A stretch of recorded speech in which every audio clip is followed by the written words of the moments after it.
Hey guys, thank you. I mean, shit. I just We to restart practiced that shit. this. No, I think we leave that Hey, in because that's funny as shit. all right, fine. Okay. Hey guys, welcome and thank you for joining us here under the lantern. My name is Asher, My name's Clay. Uh, and I know you guys have wondered. We've kind of been in the dark past few weeks. I know I've been busy as shit with work and life and a lot of things, and I know you've been pretty busy too, yeah, I was about to say, but life just hit us both like a freight train there for a little bit. Like, we started all this because we uh, went, we got the time to record it, and if we're just going to call and shoot the shit anyway, like, we might as well record it and just talk about the world. And we were like, yeah, we got all this time. And then we did episode 1 introducing ourselves, I guess episode 0. Then we did episode 1. And then here we are now. It's been, what, 3 weeks since the last time we recorded? so I don't know, something like that, man. Yeah, I mean, shit, like life. Life's a really interesting construct when you think about it, because like it's something that like people are like, oh yeah, this is when I grow up, as a kid, you're always like, when I grow up, this is what I want to do. And then you grow up and it's not anything of what you actually thought that you were going to do as a kid. Like, when I was a kid, I went through the phases of like the variety of things that I would say. I think I'm pretty sure one of the things that I said when I was a kid, this was probably when I was like freaking 5 or 6 years old. I was like, I'm gonna be a truck driver. I Don't remember fucking that. ask me why. Yeah, I Don't remember ask me why that. that was my thought. I remember I don't know why that. that And was my thought. then I remember you going into, like, it was when we started high school. You were like, I'm going to be an architect. And I was like, all right, man, you're better than me in art Now, class. I now, I will say the architect thing actually was what I was going to do, but for those that are in architecture, one, architecture is very difficult to get into now, because like whenever I initially did, whenever I went to college, I'd spoken with my advisor, and he was like, yeah, so you know, and again, I went to two different schools. So my first semester of college, I went to a school, and then second semester onward till I graduated, I went to an entirely different one. So I didn't. I took maybe one course at the first college that I went to, which was an art class, but I didn't have a portfolio or anything that I actually needed in order to submit an application to be um, you know, to kind of apply to the School of Architecture at the new school that I was at the time. And so I was already behind.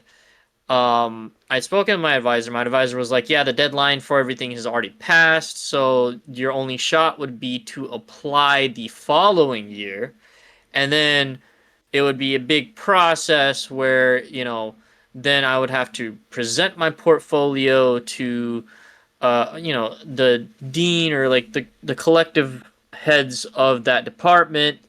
Then they would go in and make their decisions with all of the kids that were applying for that department, and then they would only select a hand select few of those kids to then proceed with the architect major. And so by the time I would be done with university, it would have been about 2 years past my initial graduation date. And so it was not really worth it for me at the time. And so then I swapped over, did computer science, and now I work in low voltage. So it's just a huge whirlwind of things that actually transpired there. But I mean, technically with low voltage, I'm still doing IT, well, and that's what but it's not the same realm. I don't think I've ever heard that side of the story from you because, like, that sounds super similar to me. When I was in high school, I had in my head I was going to go into biomedical engineering. Like, I don't ask me where that came from, but I ended up going to two schools as well, but mine was a little different. But I I I was about to remember, say like biomedical is completely different from what you do now. yeah, no, because like I originally looked at biomedical and the engineering route specifically because I guess it sounded cool because I wanted to make prosthetics. I wanted to work with people who had lost limbs and take stem cells out of their bone marrow, different things like that, and make prosthetics that their body wouldn't reject. And not just like lost limbs. I mean, of course, when you get into the stem cell side of it, you're looking at heart valves and things like that. But I was like, yo, that sounds really cool. I think that's what I'm going to do. And applied to schools that had the program. And the school that I ended up going to first and ultimately graduating from, I went and talked to the advisor at my orientation and I was like, this is what I want to do. And she was like, okay, what'd you get in AP calculus? And I was like, I didn't do AP calculus. And she was like, that's fine. Well, what'd you get in advanced functions? And I was like, I didn't do advanced functions. And after we went through the Well, list, I mean, I will say like some of the courses that some of these majors required as a prerequisite to just go into the major, mm-hmm, um, our school I know didn't provide those yeah, courses, and I mean, so we were out we were in already middle of we nowhere. were automatically we were automatically handicapped because of that. And so like for me, for example, I didn't I had taken drafting, but that was pretty much the only kind of course pertaining to architecture that I had taken in high school. Outside of that, I didn't have anything. Yeah, I So mean, when I went in, it's kind of that similar like vein. I I took calculus, but we offered AP calculus, but it was kind of similar to what you were saying with the program on the college side. To do AP calculus where we went to high school at, I had to apply, I had to get a certain test score, I had to get a certain grade in calculus, and I did not meet any of those. So I was just like, screw it. I don't need that to graduate high school. I'm not going to kill myself to try to get into this program of 15 kids because that's all the local community college could handle for an AP Calc course.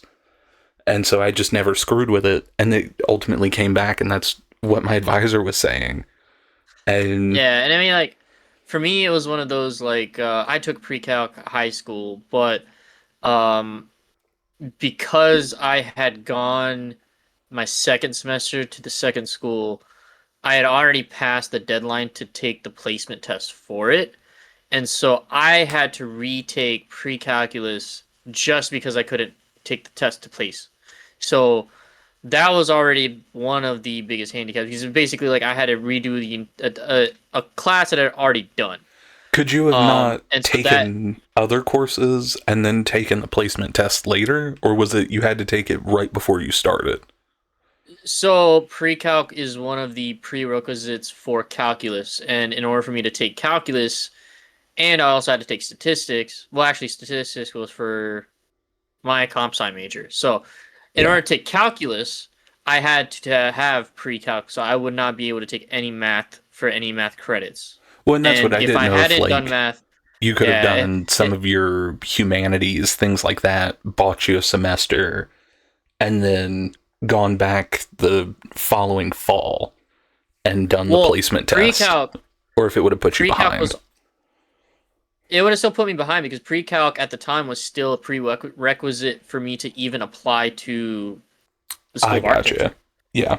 So I wouldn't even be able to apply unless if I had that pre-calc under my belt. And so at that point, at that first semester in the second school, which was my second semester of my entire college career, I I It was took either shoot yourself in the certain foot or shoot yourself in the foot. You were, yeah. So I took some of the courses. I took maybe like two or three courses that were like the bare bones basic everybody should take courses, but also played towards the architecture route. But ultimately, towards the end of the semester, I uh I kind of just figured at that point there's no prime reason for me to actually push myself to do architecture because I know several different architects as well, and I had spoken with some of them, and they were all kind of coming to the same consensus that right now, and it was a problem at the time, but especially in current day, it's a relatively big problem. mm-hmm. Architects are not really that prime anymore, right? Like you're people that are architects are not necessarily finding that many well-suited jobs anymore, just because it's one of those it's a field that is not as necessary as it used to be. Um, and I'm not saying that as architects are not useful in that career isn't great or anything. It's an amazing career. There's still potentials out there for architects, but for me specifically, there were not that many opportunities, and it wouldn't have made sense at the time for me to go through that amount of challenges just to be an architect when I knew I would face a lot more challenges just finding a job after the fact. And so then I changed my course and did computer science. I ended up adding an extra year in onto my college just because I had started on all of the core courses for computer science a little later on, and so it kind of did still screw me over a little bit.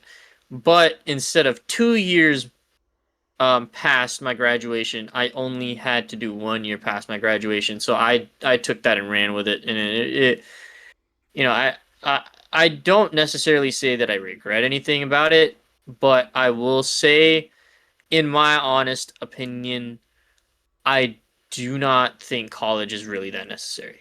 No, I mean, And that's yeah, kind that's of. something that like I kind of stand by it more so now than ever because whenever I did the undergrad degree and everything, and I was lucky. I didn't actually have to pay much, if at all. If anything, I probably got paid to some extent to go because I qualified for financial aid and I was considered in-state. I didn't have housing issues because I had stayed with the relatives in the area. And so if not all of my college was pretty much purely paid for through financial aid. And some semesters I even had extra leftovers to help me buy like my textbooks and other supplies that I needed for my courses. And so I came out scot-free with no college debt, and it wasn't necessarily the worst for me, but I right after I got out, I went into a boot camp that um I did a 3 month boot camp that taught me everything I needed to know about software engineering and placed me with a company that I didn't quite enjoy after the fact, but that's a different conversation. But um Oh yeah, in that that was three a nightmare. oh yeah, in that 3 month span that I had done that boot camp, I learned like probably 10 times more than I had learned in my entire college career. And that says a lot Yeah, no, I mean, because, kind of just going into it before we get too far from it, kind of my story on it, because I can touch on a lot of it too and give a different perspective on some of it.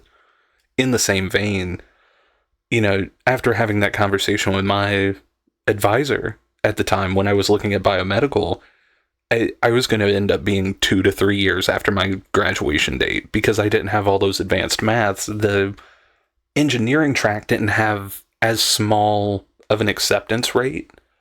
It was just because I was so far behind on classes I should have taken in high school.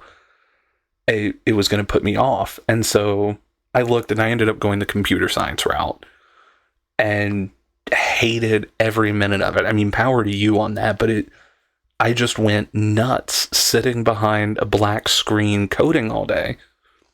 And so I tried the IT route or the ICTN and networking, and I just could not understand some of those first courses on, I got the subnetting and all of that, but just something I couldn't physically put my hand on. And then ultimately, other things led to it, and kind of like you were saying with your first company, it would be another conversation, but got into the wrong crowd, got a little discouraged, almost dropped out, and my grades ended up kicking me out. And that's how I got to my second school, was I went to a community college. And the TLDR on that one, because my mother is a champ. I ended up coming home and she let me have one day to feel sorry for myself. Day two of being home after getting kicked out, she came into my room 7 o'clock in the morning and was like, "Look, you've got to find a job full time or get back into school. I don't care what it is, but you're not going to sit in my house and cry." And by the end of the day, I had a full time job and I was already back in school. And I went to the community college and I talked with the advisor there and I was like, "Hey, I don't know what I want to do because everything I've looked at, I hate. Just absolutely hate it. And I know I could start back on the engineering route, but that's going to be doing 2 years here to go back and do 4 more years at a university, just start from scratch." And just kind of threw everything at the wall, tried a little bit of everything, and fell in love with business. And did 1 year at community college, got into the business track, went back to my original school, and graduated only a year behind, and still love business. Now, kind of that same thing you were saying. Went to school for one thing, went into another track. Now I'm back in IT for a business. In Yeah, I mean, like for me, it was one of those. I graduated and then I went to the boot camp, right? And the boot camp kind of opened my eyes to a lot of issues because, people go to universities, they spend thousands upon thousands of dollars to try and get an education. At the end of the day, they walk out with a piece of paper that tells them that they spent 4 years at a university to try and earn some form of education, but in mm-hmm. reality, the only education they learned is how to memorize, right? That's Yeah. just that's the sad reality that we have as a school system right now. Yeah, I mean, And I ended up going for 5 years, got the degree. I've got the piece of paper hanging behind me because it's the most expensive thing I've ever bought that says I went to school for 4 years. I woke up every day. I was where I was supposed to be every day, long enough to qualify for that piece of paper. But to your point, when I started this job, I had to do it as an internship to graduate. I learned more about business in the 3 month internship I did to graduate than I did the 5 years prior in college. yeah, and I mean it's one of those like And I it's left with debt. I mean, oh yeah, like college basically again, you go to it, you get a piece of paper. The only thing that piece of paper is useful for is it shows an employer that you showed up at a university on time to follow a list of instructions to create an outcome. When you start the job, they retrain you to their specific needs, and that process can last anywhere from a couple of weeks to a couple of months, depending on what career path that is. And then you continue to do the processes that they trained you for in a different form factor, different method than what you spent 4 years learning. And in my opinion, in college, it's expected to it's expected that you learn something valuable. But for me, from my personal experience, I didn't really learn much of anything valuable that I couldn't learn from on my own. I did comp sci, I did the IT for about a year and a half.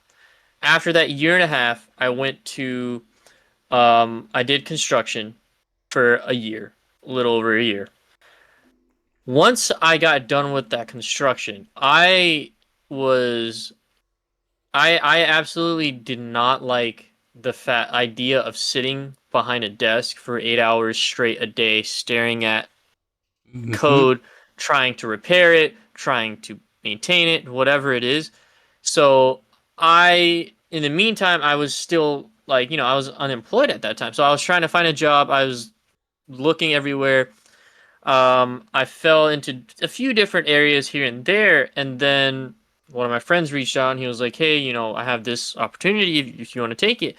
And for the past almost year now, I've been working in low voltage. And low voltage, many people may or may not know, you know, it's similar to IT in the sense of I go around doing things like setting up networks, setting up phones, setting up cameras, setting up speakers, all of that kind of stuff. And it's not just, I'm going there physically doing like the wiring and stuff. It's also I am behind a computer configuring these switches, configuring these phone systems so that they can work with whatever systems are already existing. And so it blends construction to some degree with computer science to some degree. And so Hmm. I found the happy medium that I was looking for, and it took a while for me to kind of get to that place.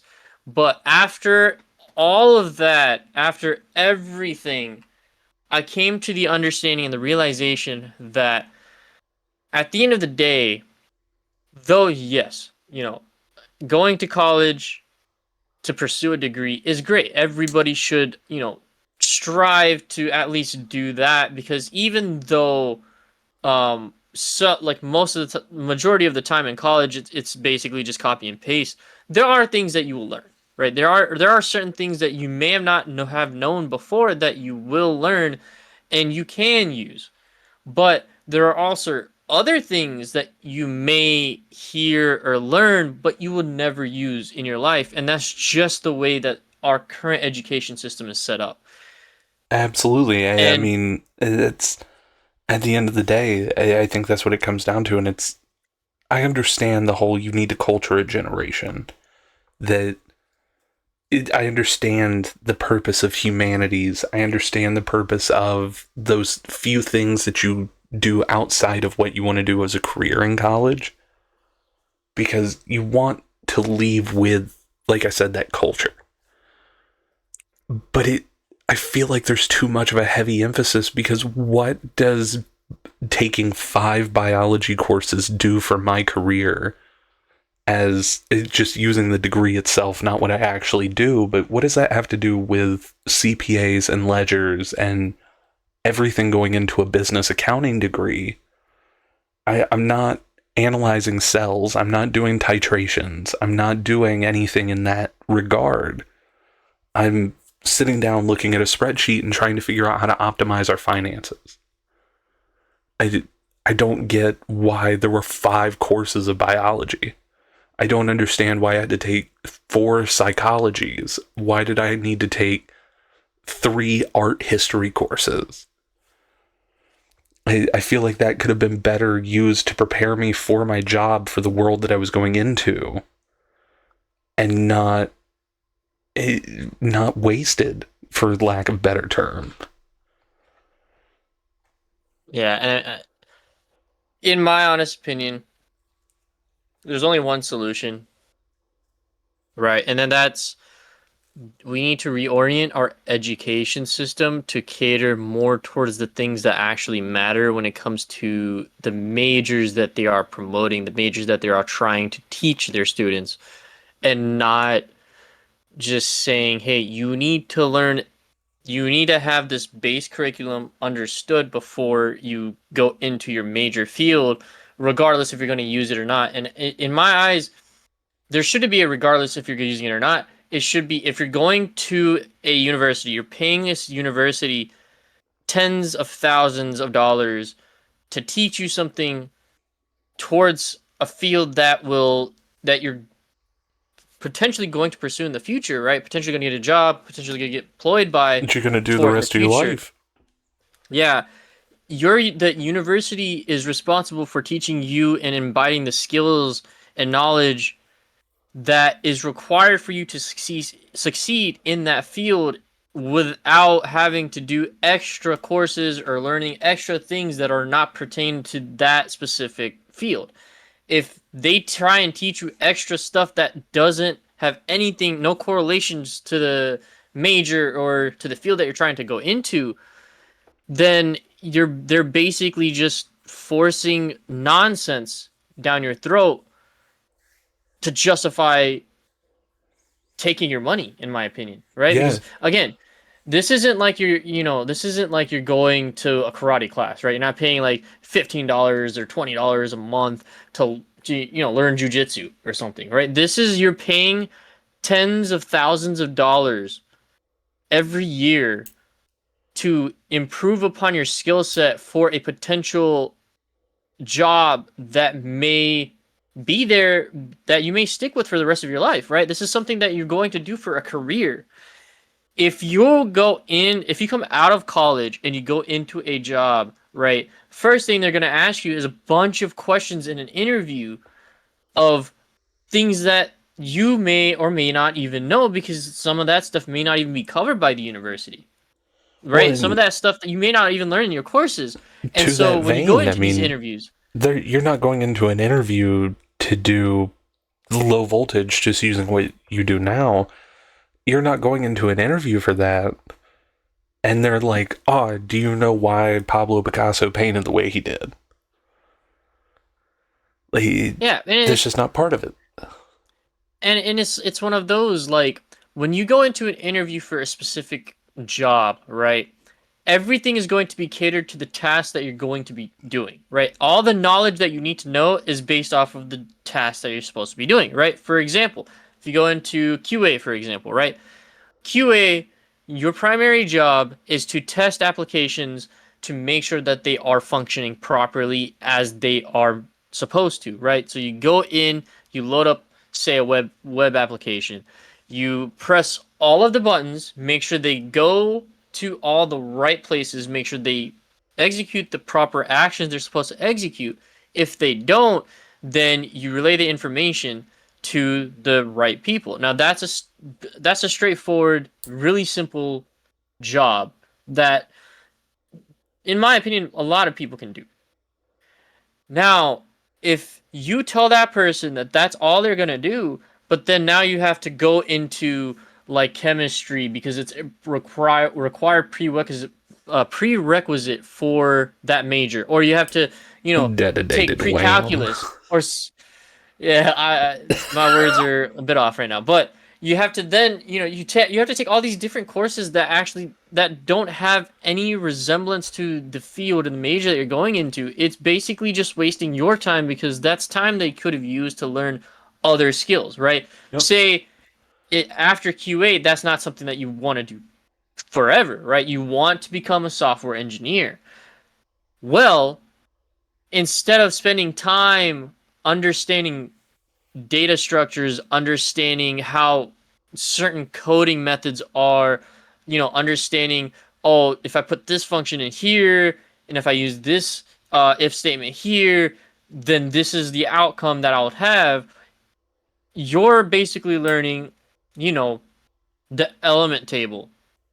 But Mm-hmm. how is that going to be any sort of use to you when you're learning, when you're trying to become a software engineer, right? Like, software engineering has nothing to do with chemistry, it has nothing to do with history, it has nothing to do with half of these other classes that they require you to take. So then, what is the purpose for you to take any of these excess courses? I understand when you're from all the way up until high school, I understand that there are these courses that you have to take. That is not a problem. But when you go to a university and you have a dedicated field that you're trying to go into, in my eyes, you're paying this university money to teach you the things that you need to know that are valuable to you for the job and career that you're trying to go into. But if they're trying to teach you things that don't matter at all, they are not using your time productively, and essentially they are not preparing you the right way to make headway into your career.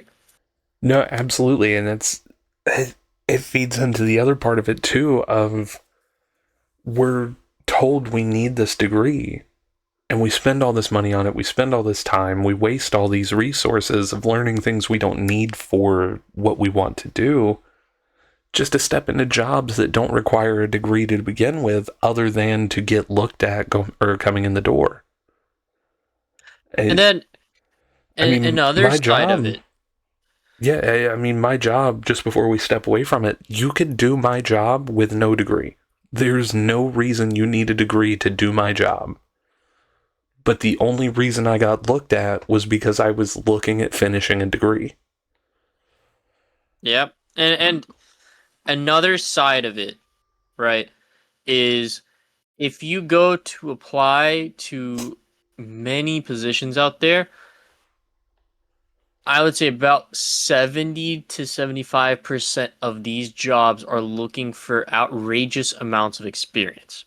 Mm-hmm. If you're going to a university, you're going to get a degree. Yes, some of that does count as experience because you are working with the same information that you would need to know in order to go into this job, hit the ground running. But at the same time, that does not necessarily count as professional experience. Professional experience is you're in the field, you're doing projects, you're doing these things for clients, for other individuals, for the company, and you know how certain things work. You know how certain things are, and you know the way to go about handling certain situations, managing tasks, completing, you know, items that are due a certain specific time frame. But how does a college graduate go into a tech field, for example, with 5 years of experience, right? Yes, internships are a prime way for you to earn experience, but you can't earn 5 years of experience from an internship. You can't Well, earn 5 years of experience from apprenticing somebody, right? That's something that you need to work on outside of university, right? That's something that you need to work on at your own time and at your own pace. But you can't do that if majority of the opportunities that are out there already require that experience. and that's the plague on the job market right now is like every entry level position, one, when you're looking at the job posting, it's entry level data entry or entry level software engineering, whatever it may be. And out of the gate, they're asking for 5 years of experience with this program and 8 years of experience in the program itself and 7 years of experience working with these types of clients. But you can't get that. But the reason they ask for that is because that market is so saturated at this point.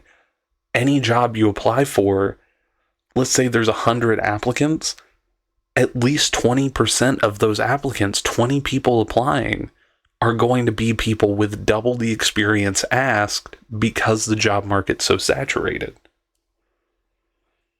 Yeah. And if you look at it now, it's like there's a lot of layoffs going off, but that's not necessarily because of, qualifications or anything. A lot of companies are trying to cut costs now. hmm We went all online with COVID. I mean, I started my career in COVID. I graduated 2021 and was working full time by the end of summer of 2021 with the company that I'm with now. And we were 100% from home. And so that was the first step was companies were cutting back office space. I don't have a dedicated desk at work. When I go into the office now that we're partially at the office, I'm going into a shared space. I'm going into a desk that's used by somebody else because it cuts back on the cost where we're still 60% from home. But Yeah. And, this, and I mean, I started fully remote. mm-hmm, When I ended that IT job, it was still fully remote. mm-hmm, And for months they were saying that we would all have to go back to office, but we never did. Right? And it's not because they didn't have office spaces for us, but they couldn't pinpoint exactly where everybody was because they hire people from all across the country. yep, And so it was hard for them to kind of manage all these different people from all these different places to come to one location to start working, and it was already difficult because the company that I worked for micromanaged applications for a variety of other companies. So if one project were to close, you wouldn't be in the same location anymore. You would have to move then to an entirely different location and start working there if we were to go back in person. And so that in and of itself served the challenge of, okay, well, if we are trying to get everybody to come back to offices, how are we going to manage getting everybody from where they are to where they need to be? Because obviously, it moving isn't something that is easy and it is not cheap. No. So, in order for you to move for work, your employer has to provide some sort of compensation because that is a hardship and a hurdle for you to have to do. But again, during COVID, funds, we all know funds were not as high for anybody, right? It was a challenge for everybody. And so these corporate companies were trying to cut costs, and not having to have office spaces was one of the biggest costs. So then having to acquire an office space, then having to accommodate for people to move over to those locations from wherever they were in the country was additional costs that most of these corporate companies did not want to take on. No, and I mean, that first stop on the finance side was, well, we can cut down on office space because people are using a home office. But then they realized the job of two people didn't necessarily need to be two people. It was two people in office because it made sense looking at it from an office space. But then it was, hey, the person that's living in system A that's passing off to system B, we could save time if they just handled system B as well. Well, the person running system B now has no purpose and they're laying them off. I mean, prime example, I know it's one of the extremes, but Elon Musk taking over Twitter. He fired what, 80% of his workforce? Like, within the first month, it was just like, you're not needed because this person takes care of all of that. You're there as a backup. Poof, gone. And I mean, it's a very scary thing, right? I have people that I know that are some are still currently employed, and they've been unemployed for a little while. Now they're not bad off because from prior work they have savings, they have backup contingency plans and things in place to where they don't necessarily need to worry for a little while. But at the end of the day, eventually, right, that worry will start sinking in because everything will start getting lower and slowly start depleting, right? And so it's a challenge that many people are facing. For those that are unemployed, it's a challenge that many people fear that are currently employed. I have a friend right now that is an accountant and he works at a firm, and when he started on his first day there, he went there and then he started doing all of the onboarding and everything like that, and he started interacting with some of his new coworkers and was talking to them. And one thing that really shocked him was about 90% of the people that he was working with were all hired within 1 year of his hiring. Mm-hmm. They are all new hires that have recently started working for that company. And that told him one thing, and that is that this company could potentially lay him off at any given point. Oh, and Because a lot of companies, what they do is, yeah, they require experience, but they also look for experience from new talent. They look for mm-hmm. people that have spent a lot of time, whether it be in university, whether it be in their personal time, learning all of the necessary things, skills, and acquiring the right type of knowledge for specific jobs, but they do not want to hire people that have been doing it for 15, 20, 25 years because they know those individuals come with a huge cost. But if you hire somebody that may either freshly be out of college, have a decent amount of experience where they know how their way around the field, but are not have not been working long enough to where they are at a high standard, they can pay them a lot less money to do the same amount of work that somebody else that has 30, 40, 50 years experience in one field would do for a higher wage. And so that is one thing that is very, I guess, daunting in today's world is you could potentially lose your job at any given moment purely because somebody newer is up and coming and wants a job and is willing to take a lower pay to do the tasks that you have to do on a regular basis. Yeah, no, and I mean, if my boss were to ever find this super anti-kosher, I already know it would be a really awkward conversation, but there's no way in hell he'll find it. But we actually had that this summer because we had interns, and I work in a field that does a lot of culinary, and we hired in some chefs that were finishing in culinary school, and we decided to keep one of the interns. She's still with us now, and she was talking with me. My office is very, we don't talk about our salaries mindset.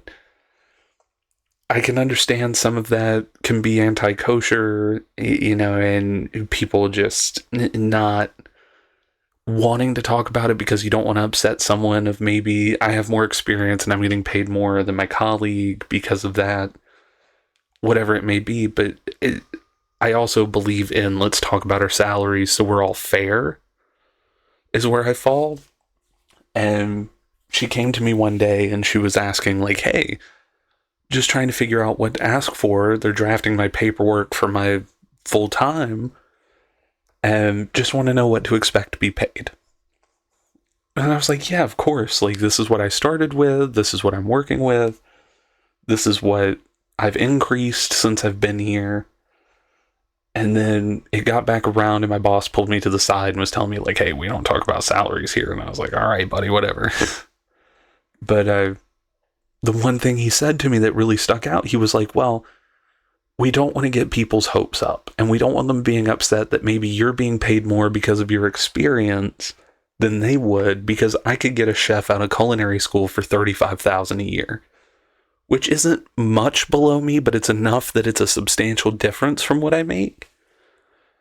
And I didn't really think anything of it at the time, but then I had the thought, I was like, that's really shitty, because she would be doing the same thing I'm doing with a culinary mindset, of course, but she's doing the same thing I'm doing.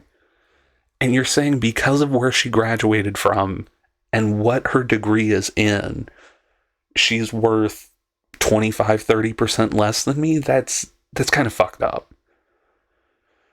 Well, and I've been seeing a lot of, averages of how much it would cost to live for a family, mind you, to live in different states across the US. And many states, I think the lowest number that I saw was probably about 85,000 a year. I Was think the West lowest. Virginia was 60. I don't know because the chart that I saw, I was seeing nothing but eight. Like I saw several hundreds, obviously, because big cities require a lot of money. But from what I can remember, I saw No, you're closer towards the right. bottom was just 80s. Yeah, Yeah, no, it you're was right, just because I 80s. just looked at it. It is West Virginia, but West Virginia, you need 80,000 to live comfortably. Yeah, and so if you think about it, right, like a lot of these companies are coming out and saying, or a lot of these companies are just coming up to these individuals and saying, "Hey, I'll pay you this, and you do this." And a lot of these individuals are like, "Hey, I don't have a job. I need something. Let me do it." What that does is that opens up the company to say, "I could offer a bare minimum value, and somebody out there will take it." And that lowers the standard for everybody else because now everybody else is like, oh well, nobody's hiring me because I'm I'm requesting a $60,000 salary or something like that. Now, mind you, again, that list, the lowest was $80,000, right? $60,000 is probably barely scraping above just barely being able to live altogether. Yeah, I mean that So, from what I'm reading right now, and I'm going off smartasset.com. So I've never heard of this website. I don't know how reliable it is, but that 80,000, it's 81. It's closer to 81 than 80,000. But that is based off the definition, just what they need to be able to afford a single family home. Like just enough for them, their spouse, and two kids to be able to eat, not necessarily eat great, but to eat, to own a home, and to be able to put 10% in savings. That's and not that let's go on vacations. That's not let's live life. That's not we've got repairs to do to a home, buy cars, everything else. That's just we're going to live. and that is the scary reality that we are living in right now. Is right now companies are not willing to pay for the work that many people do, and obviously it's excruciating work that people do, right? So like for example, like I work in low voltage, so I'm constantly running around, you know hopping on ladders to put access points in ceilings and stuff like that. Like I'm running around doing all these things, running cables and stuff like that, and it's not light work. No, I mean with mine, I work regionally for a company and even doing just IT systems and stuff like that. I'm running all over the state, running all over two states of I'm going to install a system here, I'm going to bug fix here, I'm going to troubleshoot here. I get good breaks in the middle to just work from home or work from the office, but I'm still running all over the place. And that goes on my personal vehicle or different things. And you and me make about the same amount without throwing numbers out there. I mean, I said 35,000 was what I was told we could do for a fresh out of culinary school graduate, and neither of us make much over that. And we're not even in the top 15, I guess bottom 15 states on the cost of living. And neither of us break 60,000. Neither of us can afford to live anywhere. You and me have actually talked about meeting in the middle and just commuting to work so that we could afford a low end apartment. Yeah, and I mean it's the sad reality of the world right now is that you know affordability is very rare, right? Now, I'm not saying people can't afford things. I'm saying that people can make do with affording things, but there's also a lot of sacrifices that people have to make, right? Now, you can't go out and buy, you can't go out for a night, night out with the guys or with the girls or whoever and spend like, $100, $200 on stuff anymore No, I mean, as you used to. right You after you can't, and me graduated, we went on like a guys trip. It was the first thing you and me had done as adults where we stepped away, just you and me, to go do something. And we've not been able to do it since because even without really harsh living expenses, we've both got our ways we've managed to find, a warm bed and a roof at the end of the night and food. I, we've not been able to afford to just go do something. We've both had to go farther into debt to continue just a basic lifestyle. yeah, and I mean, the only thing that I can say at this point is that if you are somebody who is young, right, not in college yet, first and foremost, right now is your prime opportunity to sit back and think about what you want to do, right? Yep. I'm not saying going to college is not a good idea. I'm not saying not going to college is a good idea. I'm saying if you want to go to college, just know what it is that you want to do first and foremost, right? have a clear idea of what avenue you want to go down, the path that you want to take. And Take it upon yourself to learn all the information, gain knowledge, gain skill sets on your own, because there is a likelihood that you may not learn or gain enough from college. And that is something that you need to do on your own at a constant basis because, again, the world is constantly evolving. So you need to be well knowledge, well versed in whatever it is that you're trying to do, and you need to do your own research independently at every step so that you're well informed and you also have a way to go into the workforce once you graduate, hit the ground running by knowing everything that you need to know about the field you're trying to pursue for two. And then lastly, know your worth, know your value, right? If you're going to go to a company, right, and went to university, you've done your homework, you've gained all the knowledge, gained all the skills that you need and are required for any job. You go into a job interview and you are able to hit every single question that they ask you on the nail, answer it perfectly. Know your worth. Because if you're able to do something like that and they try and tell you that, hey, we can pay you 50, $60,000 a year, your worth is not valued at 50 or $60,000.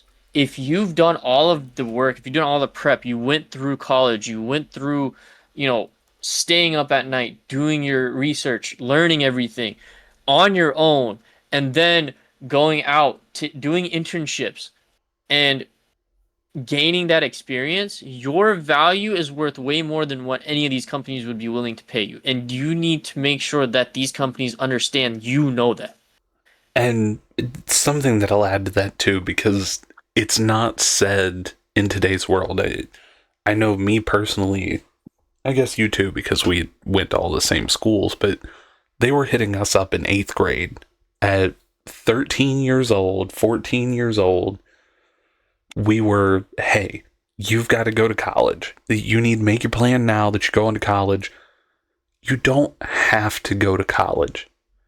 If that is not your calling, if you're not looking, like, please, if you want to be an artist, all the power to you. You can struggle and do it and make it. Don't go to any school for art. You're throwing your money away because you could just sit at home and practice your skills and really work on it. If you're wanting to go for theater, do community courses. Don't go to college for theater. Go to different theater groups in the area and do their courses because you'll save thousands of dollars. But also remember that trade is an option. Trade was never pushed, even being in the middle of nowhere like we were. And that trade was a big thing for our community. There are 1.2 million trade openings in the United States that average 80,000 a year after 2 years of pretty much publicly funded school. There are so many Yeah, options that you don't need to feel to be pushed into. I will say one thing, right? Coming from somebody who works in trade, who is working a blue collar job, a lot of people put these types of jobs down because of the labor that goes into, you know, going in and, actually doing the job itself, right? First and foremost,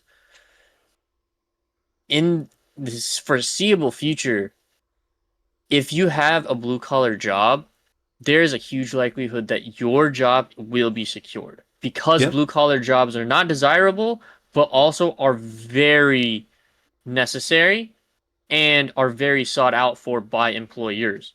Employers need employees to do blue collar jobs, I was about to but say, a lot of people, as of June of this year, there's 1.2 million openings, and that's only expected to grow by an average of 500,000 jobs every year for the next 10 years. You have got security in that if you go for that route. and another thing that a lot of people kind of take for granted with trade jobs is there is an ample amount of things that you can learn. For example, right, the trade that I am doing right now, first and foremost, I didn't know 90% of the stuff that I know now going into it. Now that I've done it for about a year, I know quite a lot that I didn't know in the past. But not only that, I know so much more about construction that I never knew before. I know so much more about electrical work, not low voltage, high voltage electrical work that I didn't know before, and a lot of other skills that I never knew I would be able to learn until I started a trade job. That is something that, in my eyes, is something you cannot get anywhere else because at the end of the day, knowledge is what gives you power, right? In my opinion, knowledge is power. The more you know, the more you're likely to make it in this world. Yeah, no, I mean, my full time job where I said I got kicked out of college at one point was working in metal fabrication and manufacturing. There are things in that job that, while blue collar, while doing hard labor and sweating all day long, I learned about B2B integrations. I learned about client relations. I learned about being able to manage timelines, being able to manage resources, resource costs. You learn so many things in these jobs. You don't, to your point that you said earlier, people put these jobs down because, oh, you had to go into that. You didn't go to school and become a lawyer. You weren't smart enough to go do these things. You have to be smart to do these jobs as well. So don't let anyone put you down if that's what you want to go into, because they're critical jobs. Everyone, I forget who I heard it from, but I heard it years ago of everyone wants to put a plumber down until your toilet doesn't work. And then the one person in the world you want to know is a plumber, because you need someone to come out and fix that thing that you use every day. And when it doesn't work, it's a bad day. Yeah, and again, it's job security, it's knowledge that you are not going to learn really anywhere else. And it's something that one thing that people, in my opinion, what I think people misunderstand when it comes to these kinds of blue collar jobs is people think that you're working constantly, you don't have time to yourself, and that you're just up and about all the time. You have no time.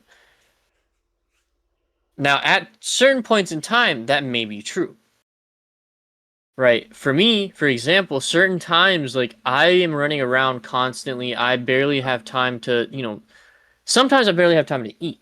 Like I won't eat. I'll skip lunch altogether just because I'm working on something that is very critical and time consuming, but also timely, that it has a time limit and a deadline that I need to, finish by.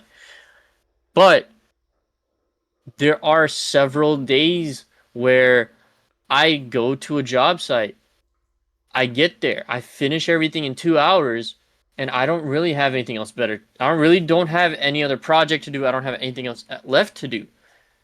So then I Mm-hmm. come home.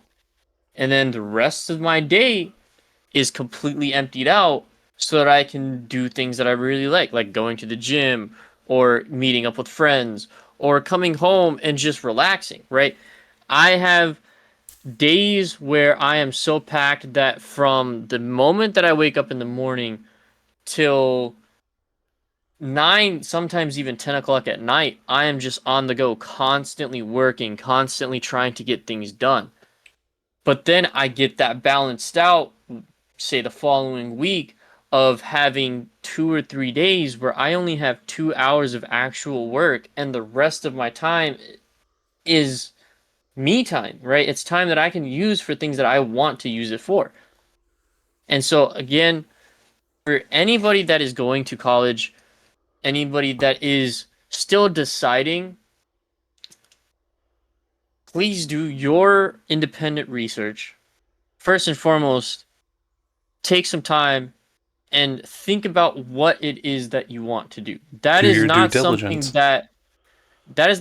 that you can do overnight, right? That is something that takes time, right? Whenever if you're in your senior year of college or high school and you are not quite sure exactly what you want to do, this is the prime time for you to do your research, go out to career fairs, go out to reach out to people that you know that are in different fields, different paths.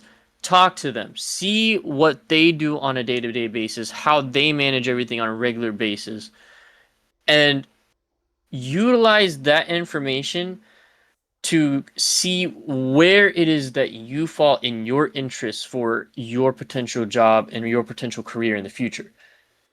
And once you come up with the decision, once you come up with something that you are like very sure that you want to do, you do more research on, okay, what kind of education do I need? What Hmm. do I need to learn? What do I need to know? And just a And piece I want to add to that as well. Let's say we are lucky and blessed enough that somebody earlier on in their career, I'm thinking freshman, sophomore year of high school, is listening to this.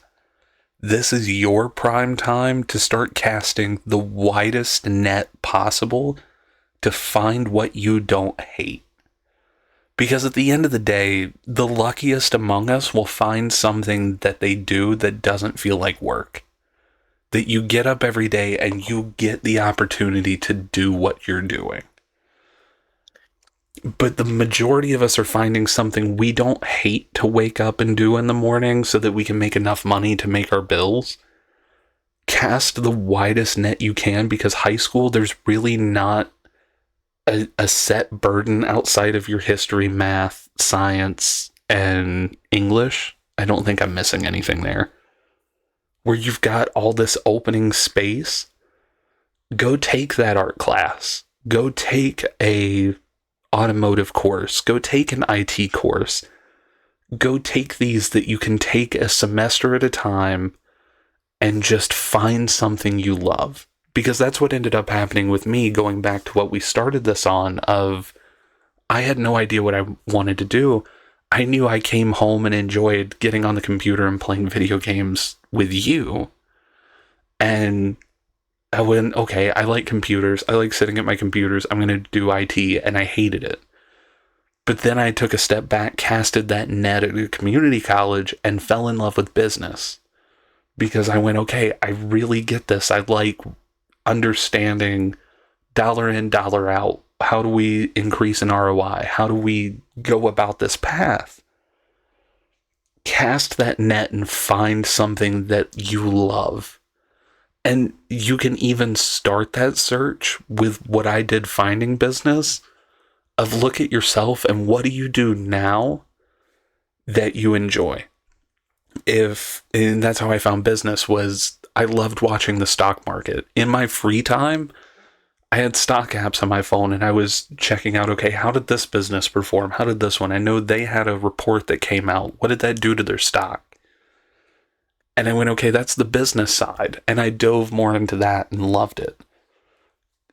Find that thing that you love.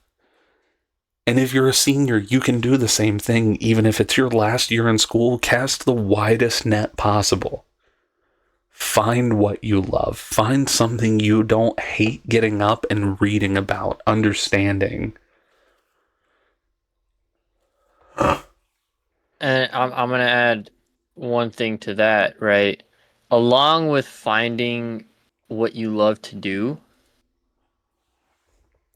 not only casting your net for potential careers, but cast your social network. Mm-hmm. Increase the amount of people that you know. The more people you know are and the more connections that you make open up more and more opportunities for you so that you can secure yourself to a job that one you love to do, but also two knows your worth and knows your value.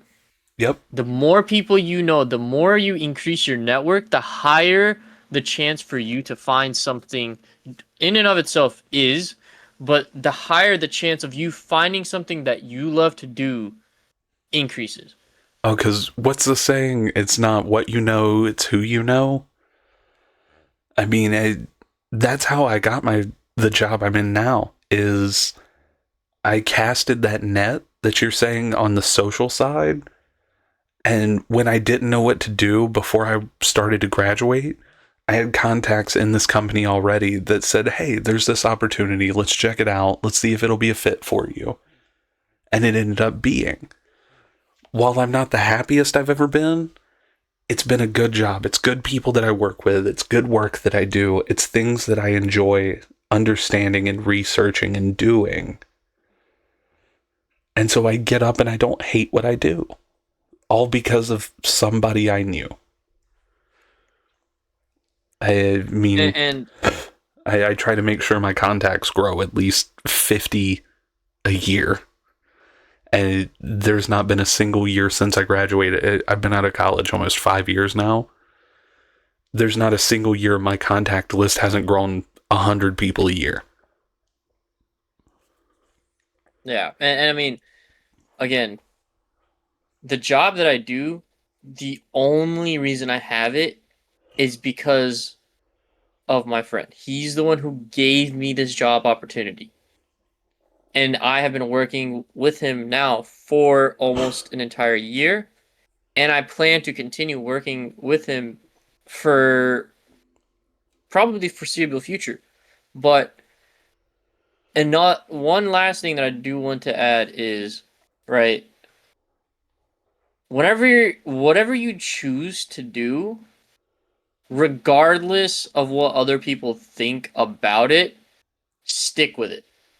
I started this job and 90% of people that I know were constantly telling me that this job is not working. This job is not going to work. It's not for me. It's not something that I should be doing. Hell, still to this day, I get people that say that to me sometimes, and that's okay.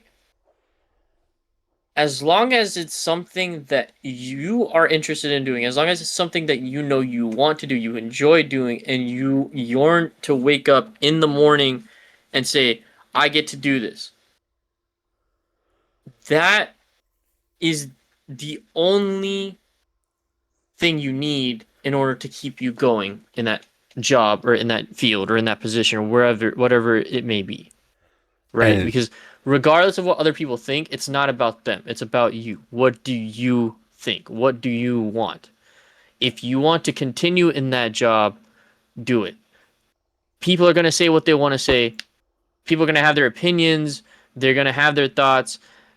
Whatever it is, it does not apply to you because at the end of the day, you are going to be happy with your decision, right? It's a decision you're making because it's something you know you like, it's something you know you enjoy doing, and it's something you see yourself doing for however long you want to do it. and Other just people to should not have to, other people do not have, should not have the authority to tell you what you want or should do. It's all up to you. and just to add to that too, my final thought on that, the in that same vein, and I'm extremely blessed for this. I know I don't say this enough to you, but fill your life with people that want the best for you. Fill your life with people that are happy for you, because you say that. You said the people that are like, oh, this won't work. I remember the only thing that I asked you when you started this job was if you liked it. And I'm glad I thought that, because I could have been on that side too, have been like, man, I don't know if this is for you. But at the end of the day, the only thing that I cared about is that you were able to make your bills and that you were happy. Like, if you had taken this job and it was paying you $4 a day, I might have been like, yo, dog, I really don't think this is it. But fill your life with people that care about you. I know at the end of the day, I mean, it's no surprise that we started this podcast to anyone that would listen to it, but you're my best friend. And I know at the end of the day, the only thing that you care about is I'm happy and that I'm not bleeding out on the side of the street. Yeah. And it's the same thing for you. The only thing I want for you is that you're happy and that you're not bleeding out at the end of the day. And fill your life with people like that. Fill your life with people that want the best for you. That's not to say that the people that want the best for you aren't going to question your decisions, but make sure they're questioning it not because they're looking down on what you're doing or just trying to tell you something's not going to work. It's questioning because they want the best for you. Yeah. And I guess, I'll just leave one thought, right? Hearing everything that we've talked about, right? First and foremost, obviously, learn what you need to learn. Learn what you want to learn. Do your own research before going into anything, before doing anything. And most importantly, make sure one that you're connected with the people that you know are there for you, but also that can help you. Mm-hmm. Because at the end of the day, that is the only way to succeed in this world. That's what, in that same vein, stay in touch with yourself. Stay in touch with when you're doing something. Is it something that brings joy to your life, that adds to your world? And to your point of learn what you need to learn and learn what you want to learn, continue to learn. That was the hardest piece for me leaving college, was I immediately stopped learning. I just went into a grind mindset of get up, do the job, go to sleep, get up, do the job, go to sleep, and I stopped learning. And I picked it up about a year into it of continue to take time every day to learn something new. Learn a new skill. Learn more about something you already know about, but learn that extra depth to it. Learn the next step of what you enjoy. Continue to learn every day. And it doesn't have to be college. It doesn't have to be school. There's so many free resources out there of, I mean, shit, go to the library. We've got a horrible library where we grew up. But I can still go there and know, no matter what the topic, I can go up front and say, this is what I'm looking for. They're going to point me to a section and find a book that looks interesting and just learn from it. That's free. It's completely free in these public libraries. Find resources. You're connected to the internet right now. Download a PDF on something that you enjoy. Something that's going to continue to boost your learning and push you forward. That is the quickest way to success, is to continue to know more than the person sitting next to you because you enjoy what you're reading. You enjoy what you're watching. You enjoy what you're learning. Yeah. I want to leave off with a question for everybody. So if you guys want to, feel free to answer this in the comments. Um, what is something that you learned very recently, and if it pertains to your career or your life in any sort of way, how has it helped improve your career or your life? Feel free Mm. to write a write it out in the comments, and let us know. We'd be very glad to take a look at it, and who knows, maybe we may even talk about it in the next episode or at some point in the future. I I was know about to that's say, something that we're looking into I, doing. So I was about to say, I know we don't have any comments right now. I mean, this all still being new and learning ourselves, fitting into that, learning ourselves on how this works. But if we get a comment, I know we'd talk about it because we're going to be like, holy shit, we got a comment. Oh, this guy, he says he's doing whatever on this side of the world. That's really dope. But yeah, let us know. We really like to hear some of the interesting things that people have learned and how they've been able to utilize it in their either their day-to-day life or in their careers. But I think with that, we'll end off. I'll let you handle this one. Yeah, I know we always enjoy having you here under the lantern. There's always a spot for you here. It's here for you. It's here for a place for you to sit down, to take a breath and enjoy the world, and to know that you're not alone. And so under this glow, there's always a seat for you to come and join us under the lantern. Thank you for listening.